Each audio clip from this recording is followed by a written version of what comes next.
Hello everyone, and welcome to our spoiler-free review of Shang-Chi and the Legend of the Ten Rings. I'm Henry Higgins, and before we get underway, please do like and share the video. Subscribe to the channel as it does help us out a great deal, and just tell all your friends about us.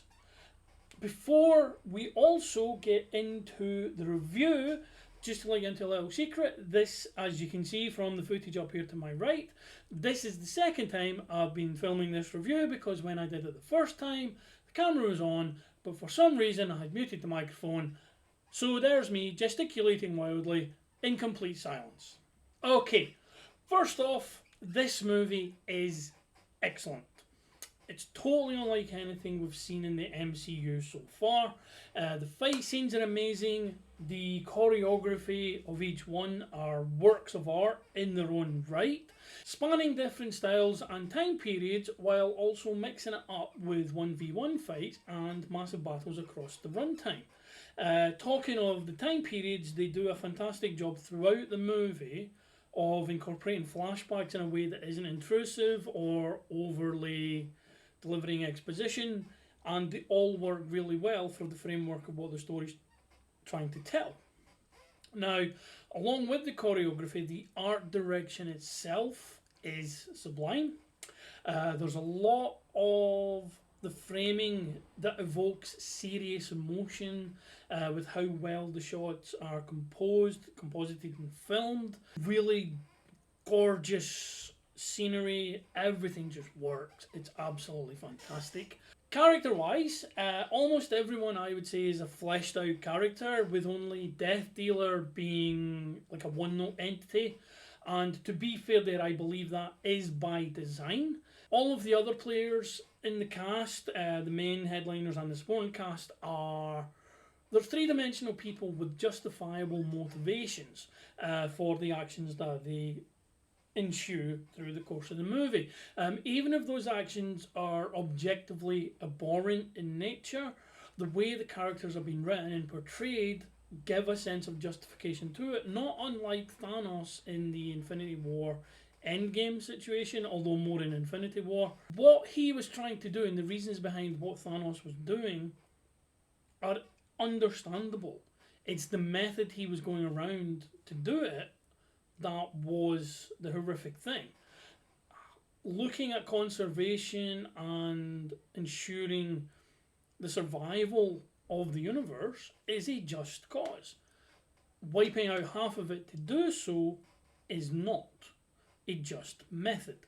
And in this movie they do a fantastic job of bringing that to the characters as well. So while Wenwu is obviously the main villain of the movie, that his reasons, which I won't mention here, his reasons are understandable and justifiable in what he's trying to do. It's the method of what he's doing which is the corrupt, horrible, abhorrent part. Simu Liu is phenomenal as the title character of Shang-Chi.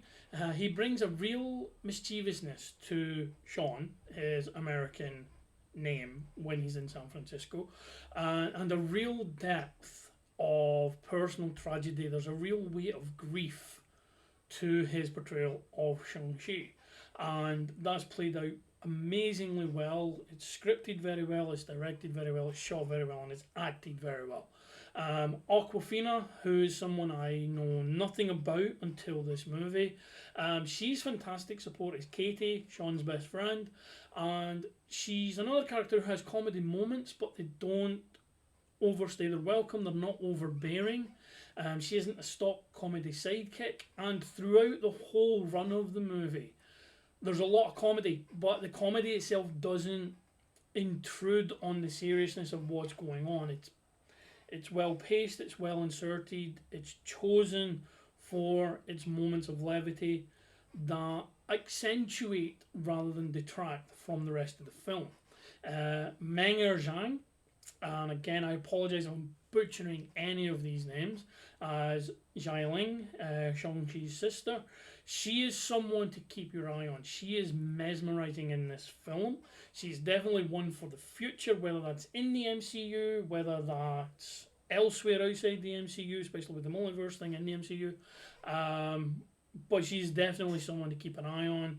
She is gorgeous. She is a phenomenal actress.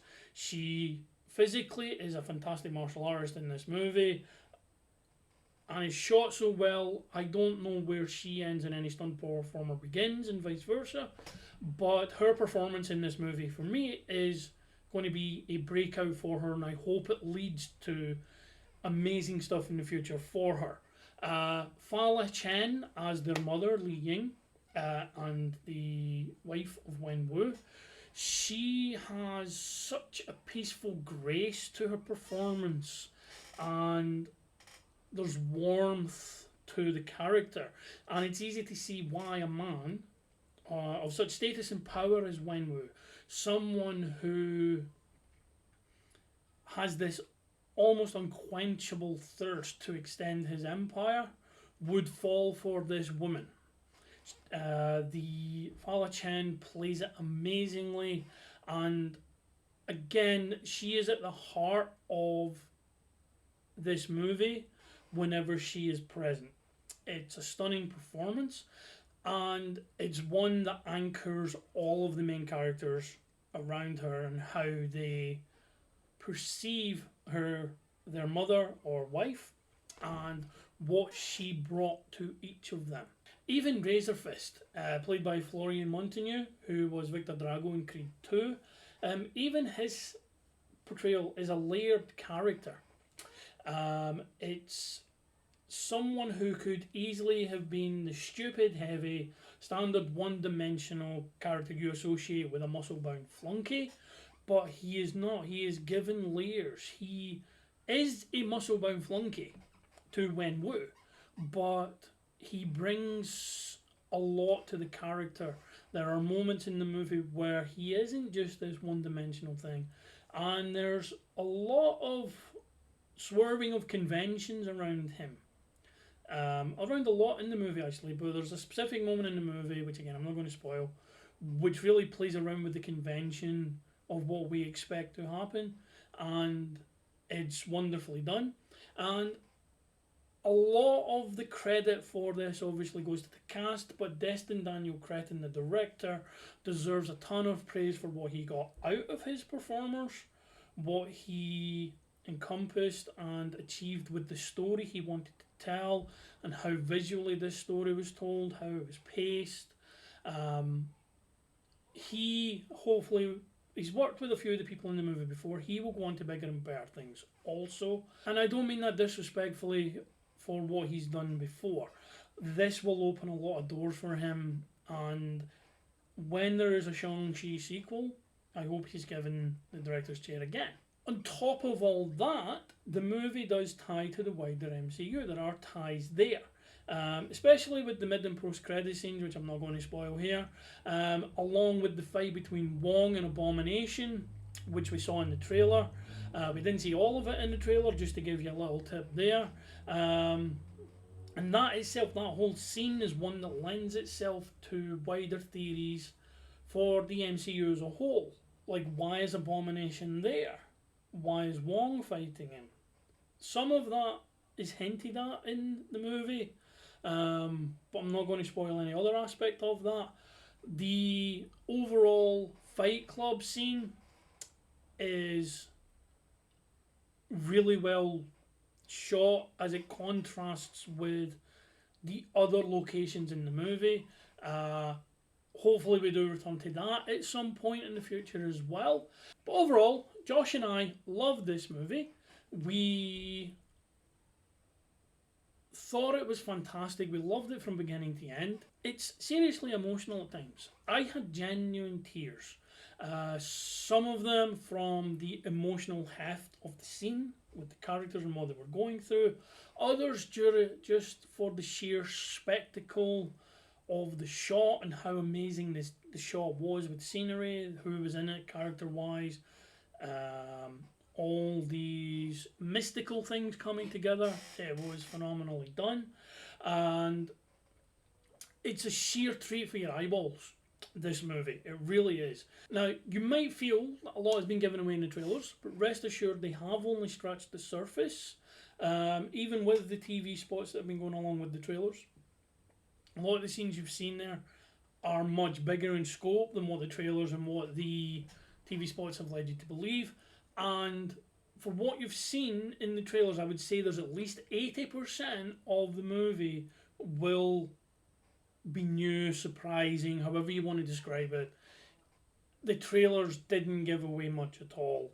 A lot of the tropes are avoided, a lot of aspects of the movie you expect anyway, but it's wonderfully done. And normally we give movies on the channel a score out of 5 stars, but for this one and this one only, we are going to switch it up, and for us, Shang-Chi gets 10 out of 10 rings.